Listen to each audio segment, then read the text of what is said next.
ओम सभी को सादर नमस्ते। हम सबके जीवन में संकट ऐसे खड़े हुए हैं कि एक जाता है तब तक दूसरा आ जाता है। दूसरे से लड़ते हैं कि ये मिट जाएगा तो फिर मुक्ति हो जाएगी इस संकट से, लेकिन वो जैसे ही टलता है तब तक दूसरा संकट आकर के खड़ा हो जाता है। तो अभी कौन सा संकट है, क्या परिस्थिति है, वो महत्वपूर्ण नहीं है। संकट है यह महत्वपूर्ण है और वो बना रहता है। हम दुखी बने रहते हैं, किस कारण से दुखी हैं ये महत्वपूर्ण नहीं है। दुखी हैं बस इतना काफ़ी है रोने के लिए। तो हर व्यक्ति के जीवन में संकटों की कतार लगी हुई है, उसका कोई समापन नहीं हो रहा है। तो हम ऐसी स्थिति में ग्रंथों की ओर जाते हैं। हम सोचते हैं हमें हमारे जीवन से झंझावात से मुक्ति कौन दिलाएगा। तो हम विभिन्न गुरुओं को, साधु संतों को, विचारकों को, दार्शनिकों को, महापुरुषों को पढ़ते रहते हैं। कोई भी व्यक्ति कोई भी ग्रंथ कुछ भी पढ़ रहा है तो समझ जाओ वो उसमें कुछ न कुछ समाधान तो जीवन के खोज ही रहा है। लेकिन अभी मैंने महाभारत पढ़ा तो मैंने पाया कि भगवान श्री कृष्ण जैसा दूसरा व्यक्तित्व तो मेरी जानकारी में तो इस धरा पर दूसरा नहीं है। ऐसा कोई प्रश्न नहीं है जिनका उत्तर उनके पास ना हो। ऐसी कोई समस्या नहीं है जिसका समाधान उनके पास ना हो। तो अर्जुन ऐसी ही स्थिति में फंसा हुआ है और भगवान श्री कृष्ण गीता में जो कहते हैं वो कहते हैं कि सर्वधर्मान परित्यज्य मामेकं शरणं व्रज अहम त्वा सर्व पापेभ्यो मोक्षयिष्यामि मा शुचः। अर्जुन को सब कुछ समझा देते हैं तब भी वो टेंशन लेता ही रहता है किसी न किसी बात पे। तो भगवान कहते हैं कि जो जितने भी तेरे कर्म हैं, यानी कि धर्म कर्तव्य है, मैं ये हूँ, मैं गृहस्थी हूँ, मैं क्षत्रिय हूँ, मैं ऐसा हूँ, ये मेरे ताऊ हैं, इनका मेरे प्रति क्या दायित्व है, मेरा इनके प्रति क्या दायित्व है, ऐसा वैसा उनके हजार चीज़ें रहती हैं। तो वो कहते हैं इन सारे धर्मों को जिन्हें तू कर्तव्य समझ रहा है, इन सबको छोड़ करके तू मेरी शरण में आ जा और मैं तुझे सभी पापों से मुक्त कर दूंगा। अब ये बड़ी विचित्र अद्भुत बात है कि कोई व्यक्ति किसी को कैसे पापों से मुक्त कर सकता है। तो ये बिल्कुल ऐसी ही बात है कि कोई अच्छा शिक्षक और कोई गुरु हो। आज के कोई शिक्षक हैं वो कहें मेरे पास आ जा, मैं तुझे IPS बना दूंगा। तो बनेगा तो वो अपने ही कर्मों से बनेगा, अपने पुरुषार्थ से, लेकिन एक गुरु की, मार्गदर्शक की एक आवश्यकता होती है।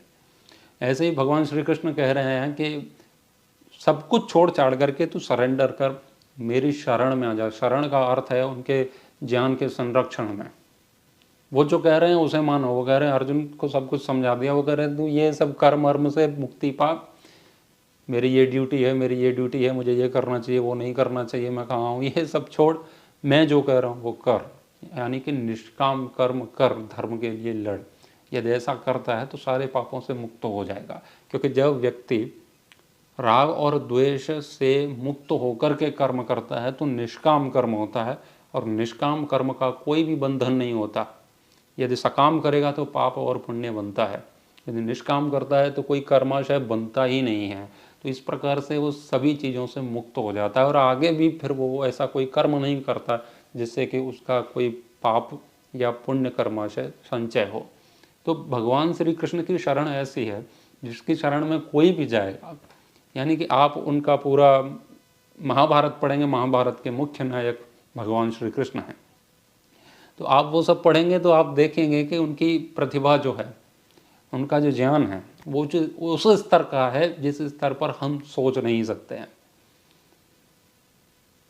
उनके अंदर वो शक्ति है, वो पराक्रम है। संसार के सबसे बड़े योद्धा हैं भगवान श्री कृष्ण।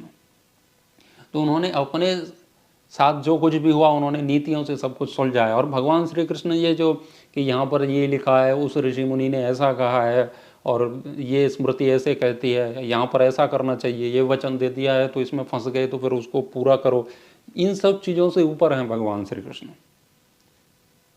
भगवान श्री कृष्ण तत्वतः जानते हैं धर्म को, तो वो जो कुछ भी करते हैं वो धर्म ही हो जाता है।